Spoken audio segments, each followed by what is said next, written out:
Hi guys, I'm Shmee, hello and welcome back to the channel where today I am out with my Ferrari GTC4Lusso, which has basically become my daily driver. I think in the first year of ownership I'm probably going to do about 10,000 miles in this car, which for a Ferrari with a stonking 6.3 litre V12 is quite a few, but that's because it's practical. It's got 4 seats, it's got lots of luggage space, it's 4-wheel drive, we're on the winter tyres that were fitted just a few weeks ago, and it's been on a few trips around Europe.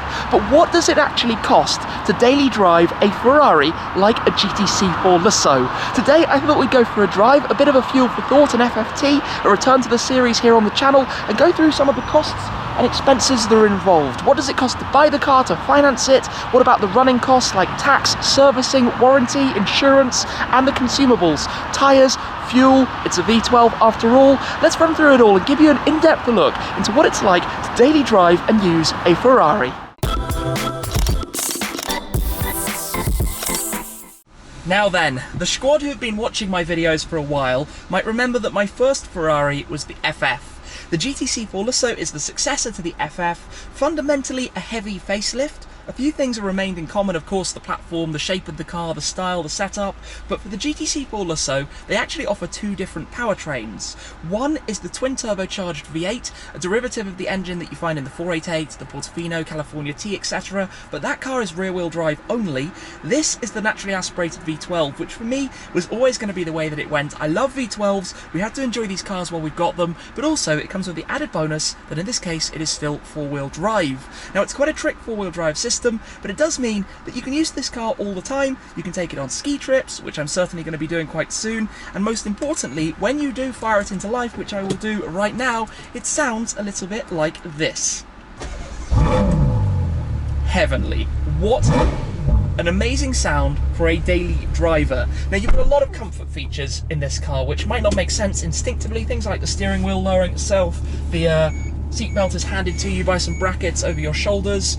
Inside, it's had a massive update in terms of the infotainment. You've got a passenger display as well if you want to have information here, for example, which driving mode you're in, VDA. You can see all of that information as you toggle through on the Manettino. But overall, it's a comfortable car that also has the ability to drive like a supercar with a mid-mounted V12 up front, which is a fairly unique package, given that in the back you've got comfortable seats, you've got a gigantic glass roof up above you, you've also got some boot space thanks to the hatchback there. But it basically means... Yep, that's driving in the UK. We're going to be heading out for a little drive though just in a second. It means overall it's an amazing package, and I enjoyed the FF so much that when the Lusso came out I always wanted to upgrade to it. It was just going to be a case of time, because these cars cost, well, around £300,000 by the time you've put specification on them, and I don't think it takes a genius to work out that new Ferraris with V12s tend to depreciate fairly heavily. Anyway, let's go into gear. One pull of the right paddle actually keeps it in automatic. We've got a 7-speed dual clutch, so again, it's comfortable, it's easy to drive. There's no kind of major drama to it. Now we do have the exhaust valves on, they're fully opened. I've fitted a Novitec Switchtronic to this, which means that you can choose whether the valves are open, closed, or in their normal default setting where they'll open up when it gets to higher revs. But you drive around, it rides well, the suspension is good, it's compliant, it's gentle, and that's why you just feel those miles clocking up and up. Now you do have to get used to having things like the indicators on the steering wheel, like, well, any modern Ferrari, which is a slightly unusual thing if you're not familiar with it. But at low speeds, the steering is light, it's nimble, 4-wheel steering helps massively with that. You turn out onto the road though, and this is where we want to press auto to pop it into manual, go into sport mode, and just hold on to the gears for a moment so that you can hear this. Entering average speed check zone. It sounds so good. The entering average speed check zone is not so good, but that's the UK for you. Anyway, let's go back into auto, back into comfort mode. Although when you are in sport, you can press bumpy road mode and soften the suspension down a little bit. So let's get on to the costs a little bit more. And I guess I can reference my FF a bit in this too. I bought my FF when it was about 4 years old, sold it when it was about 6 years old. I lost on that car about £25,000 in terms of depreciation. This car I'll probably lose a little bit more because I bought it when it was 1.5 years old, so there's more to fall. But it started at just over £200,000, so quite a long way down from the new list price, but with an idea that I'll be keeping it for 3 years or something, so I can calculate in advance approximately what it's going to do. If, let's say, I sell it when it's 5 years old, if it follows the depreciation curve of the FF, allowing a little bit for inflation, it might be at 5 years old worth 140 grand, 150 grand. So I know I'm going to lose 50, 60,000 pounds on it over 3 years. That's the, I think, most significant cost. It's easy to forget with cars like this that it's not necessarily what it costs to run it day to day, it's what it costs from when you bought it to when you sold it, and that's where they lose the most. So I know that approximately up front. Maybe it will be more if the market completely crashes, as it currently looks like it's going to do, but it's my daily car and I'll do lots of miles in it along the way, so that becomes less relevant at the end of the day. Now, when you buy a car, there are of course different ways that you can actually buy it to begin with. You can walk in and pay cash, or do a bank transfer of course, and pay for it completely up front. You own the car completely outright, that's the end of that story. Or you can finance it. Now, there's a lot of talk between finance, leasing, and many different options you can do within. Of course, I finance my cars through, of course, Shmi 150 Finance, powered by Harrington. So in the case of this, that's a PCP type setup, which means you have a deposit, you have monthly payments, and you have a balloon payment at the end. Approximately, I funded about a quarter of the value up front, which means I've got quite a decent amount of equity in the car, and I pay around £2,000 per month for this on my finance agreement, with about half the value loaded up after 3 or 4 years at the end of it. Now, finance is always a completely personal thing from one person to the next, depending on the numbers, the figures, the setup, what you want from it. It's very hard for me to say what this would cost for the next person. You can always get quotes on cars for yourself if you're interested. But finance is one thing, again, to shop around. That's why we're trying to offer the best possible quotes through Shmi 150 Finance for the customers. So finance out of the way, then you get into servicing, warranty, maintenance. Now, Ferrari, and this is one of the best things about buying a Ferrari, even if you buy it second hand, any new Ferrari has 7 years of servicing included standard. That means for the first 7 years, they will always service and look after your car on the house. You won't pay for anything other than consumable parts. The servicing, the check, the labour rates, all included. That means when you buy a car like this, I will never pay for a service in the entire time that I own it. That is huge. When you consider most cars in this bracket are £1 or £2 a year to service, that makes a huge difference over time, especially if you start doing some miles. Now, yes, of course, most Ferraris don't do huge numbers of miles, so it's not going to be a massive thing in many cases, but in the case of this, it works out very well. Now, in addition to that, not only do they have the 7 years servicing, but they also have a 4-year warranty. It would be more normal on these kind of cars to have a 3-year warranty, and again, it costs a couple of £1,000s a year afterwards to renew. Now, to actually renew the warranty on this car, which I will do when it gets to 4 years old, of course, assuming I still own it, costs around about £4,000 a year. Now, that is a big cost, about in line with my 675 LT McLaren, for example, much more than my Aston or other less valuable cars, but it's a V12 dual-clutch Ferrari with a 4-wheel drive system. It's not a... well, it's very complicated, I think we could say that, so I don't feel like that's particularly unreasonable at all. Other costs that you have that are personal are, where do you store it? So I spend a couple of £1,000s a year for a parking space per car in central London, probably costs me about £3,500 a year. Insurance as well, again, completely individual, be a different price for each person, one person to the next. For me, I spend, I think, low 2000s, just over £2,000 a year to insure the Lusso, to do a lot of miles in it, to have various different people driving it as well when we go on these trips and adventures, and to use it in the way that I do. Other costs, we've got road tax. Now, in the UK, and this obviously differs from country to country, but here in the UK, up front when you buy a new car like this, it has a first year extra premium of about £2,000. Second year onwards, it goes down until it's about 8 years old, but you end up paying roughly at the moment £500 a year, I think maybe £470 a year, that kind of amount. It's not a huge sum in the grand scheme of things. So we've covered servicing, warranty, insurance, tax. What else do we have? We need to talk obviously about the consumables, the things that you use. Now, like I said, if I do 10,000 miles in this car in a year, 10,000 miles is obviously a lot of fuel to get through, especially with a V12. It does around 15 to 20 mpg, we could say. If you're doing a long run, taking it gently, cruising, you'll do around 20 miles per gallon. Driving like this, probably 17, 18. With the kind of driving I'm doing today. If you're driving a bit more aggressively or using it heavily around town, unfortunately it's a lot lower because it's a fairly heavy car with four-wheel drive and a V12, not suited to slow speed driving.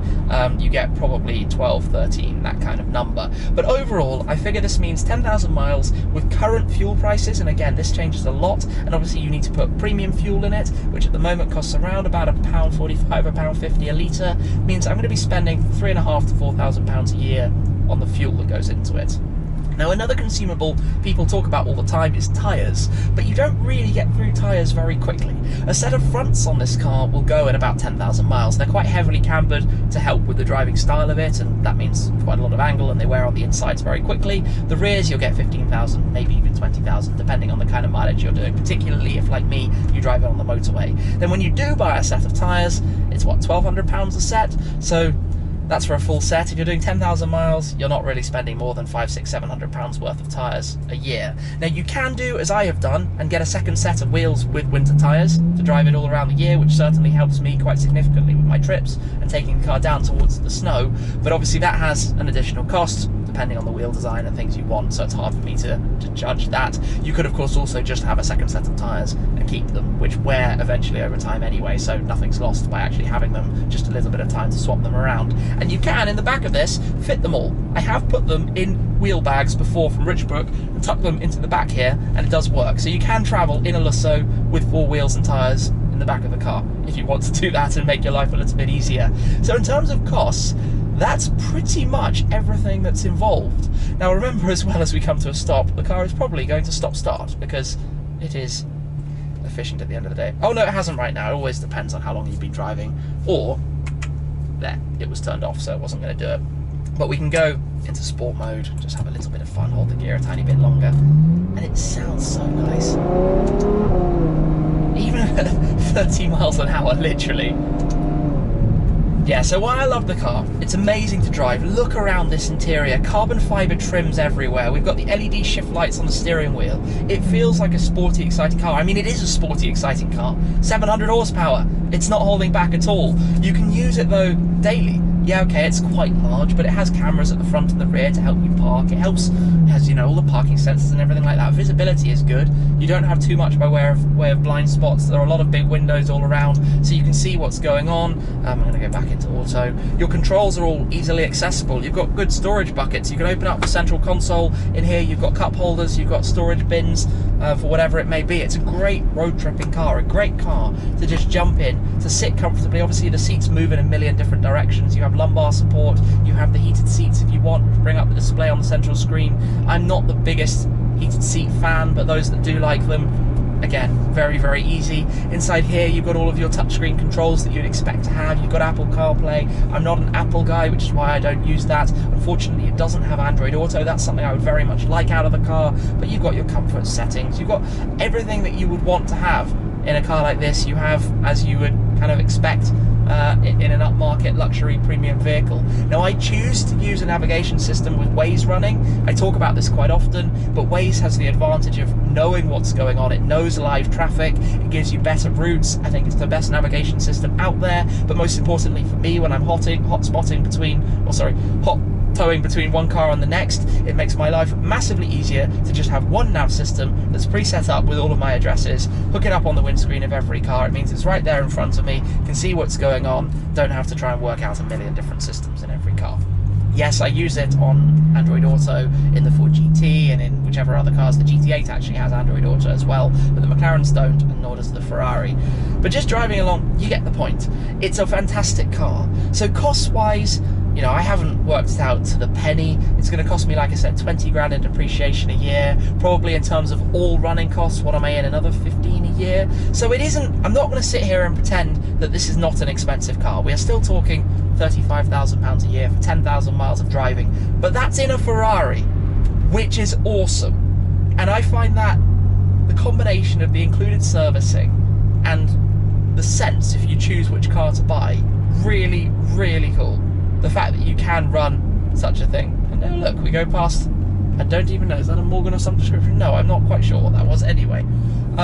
Yeah, it makes for a fantastic, fantastic package, and I very much enjoy driving it, and I enjoy owning it. At the end of the day, it's a Ferrari, and it comes with a fantastic ownership experience. The dealerships are great. Every time that I go and see them or need to book something in or have to go and do something, I feel very, very, very well looked after. I'm particularly impressed with the brand. I think they're doing very, very interesting things as well with the lineup, introducing the likes of the Roma, the A12 GTS, but also whisperings I've heard for the future, and well, new hypercars, new exciting things as well coming down the line. So that's pretty much an overview then, a fuel for thought style drive in the Lusso as to what it costs. I hope that's been interesting for you. I've tried to be open and honest about my costs of it. Obviously, if you're interested in such a car, you'll find the link down below to Shmi 150 Finance, powered by Harrington Finance, to find out a little bit more about that. But yeah, it's not perhaps as bad as you might think it is.